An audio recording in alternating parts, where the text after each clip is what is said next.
আজ আমি আপনাদের সাথে শেয়ার করব মাত্র 5 থেকে 10 মিনিটের মধ্যেই আমরা কত সুন্দরভাবে এরকম একটা healthy and tasty tiffin recipe কিন্তু বানিয়ে ফেলতেই পারি। বাচ্চাদের স্কুল টিফিন বলো আর সন্ধ্যে চায়ের সাথে আড্ডাই বলো, এরকম একটা টিফিন থাকলে জমেই ক্ষীর।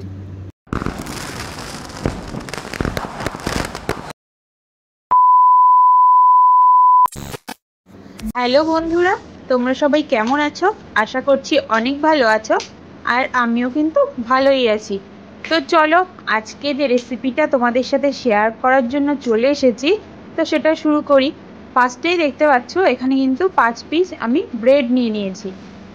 তো তোমরা তোমাদের সুবিধা মতো ব্রেড কিন্তু বাড়িয়ে বা কমিয়ে নিতেই পারো। তো প্রথমে কিন্তু আমি ব্রেডগুলোকে এইভাবে 2 পিস করে কেটে নিচ্ছি। তো প্রথমে কিন্তু আমি সব কটা পাউরুটি এইভাবে কিন্তু কেটে নেব।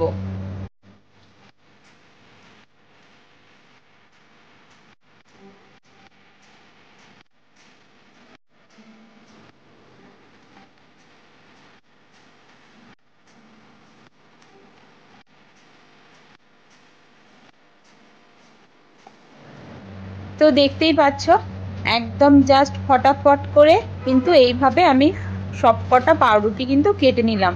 আর এতে কিন্তু টাইম একদমই লাগে না, খুব তাড়াতাড়ি কাটা হয়ে যায়। তো চলো, এবার কিন্তু একটা পাত্রে আমি 2টো ডিম ফাটিয়ে নেব।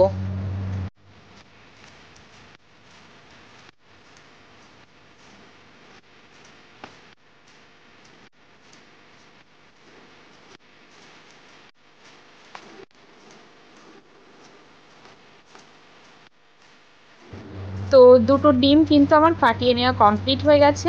এবার এর মধ্যে একে একে সব কিছু অ্যাড করব। ফার্স্টে কিন্তু অল্প একটু লবণ অ্যাড করে নিয়েছি, আর তারপর কুচিয়ে রাখা পেঁয়াজ আর লঙ্কা, ধনেপাতা আর কিন্তু টমেটো আমি এর মধ্যে একে একে কিন্তু অ্যাড করে নেব। তবে একসাথে খুব বেশি দেব না, কারণ পাত্রটা খুবই ছোট, দেখেই বুঝতে পারছো। তো হাফ হাফ মতো করে আমি দিয়ে নিচ্ছি সমস্ত কিছু। যদি প্রয়োজন পড়ে তো পরে আবার কিন্তু আমি ওগুলো অ্যাড করব। তো এখন এই অর্ধেকটা করে দিয়ে এই মিশ্রণটাকে খুব ভালোভাবে রেডি করব। তো ডিমটাকে যত ভালোভাবে কিন্তু ফাটিয়ে নেব ততই ভালো। তো চলো ফটাফট করে এটা রেডি করে নিই।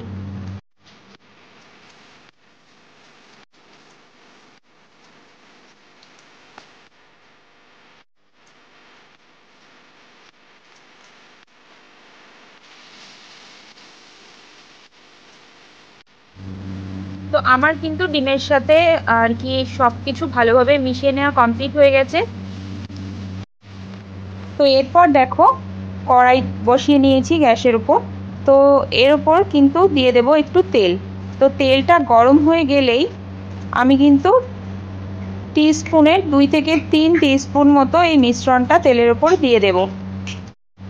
আর এই সময় কিন্তু গ্যাসের আঁচ একদম কিন্তু লোতেই রাখতে হবে, না হলে কিন্তু ডিম নিচে থেকে পুড়ে যাবে আর খেতে একদমই ভালো লাগবে না।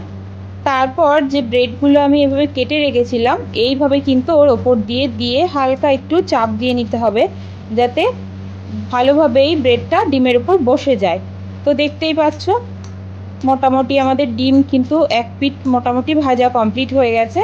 তো এবার আমি কিন্তু ডিমটাকে উল্টে ব্রেডের সাইডটা ভেজে নেব খুব ভালোভাবে। তো চলো।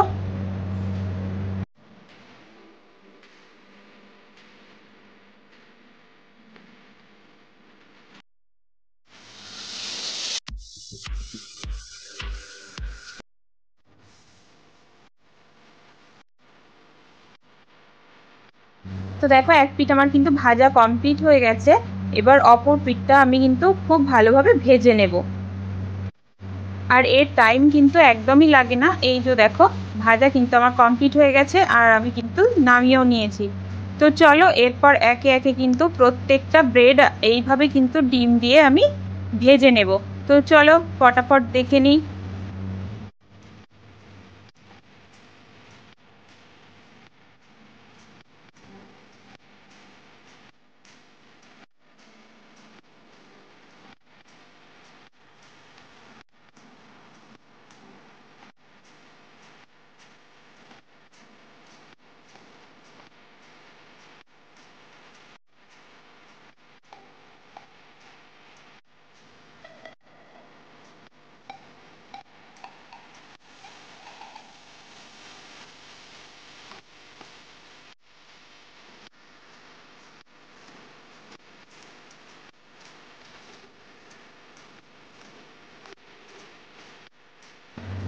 তো সবগুলোই আমার কিন্তু ভাজা কমপ্লিট হয়ে গেছে।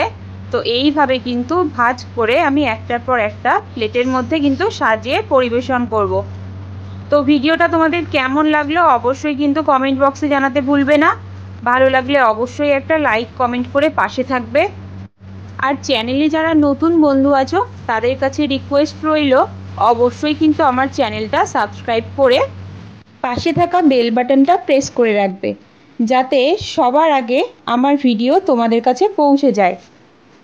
আর নিত্য নতুন রেসিপি পেতে অবশ্যই কিন্তু আমার কমেন্ট বক্সে কমেন্ট করে যাবে। আমি অবশ্যই চেষ্টা করব তোমাদের কমেন্টের উত্তর দেওয়া এবং তোমাদের পছন্দ মতো নিত্য নতুন রান্নাও করা। কারা কারা আমার মতো ব্রেড পছন্দ করো অবশ্যই কিন্তু জানিও। আমি এবং আমার বাড়ির প্রত্যেকেই কিন্তু এই ব্রেডের অমলেটটা খুব বেশি পছন্দ করি।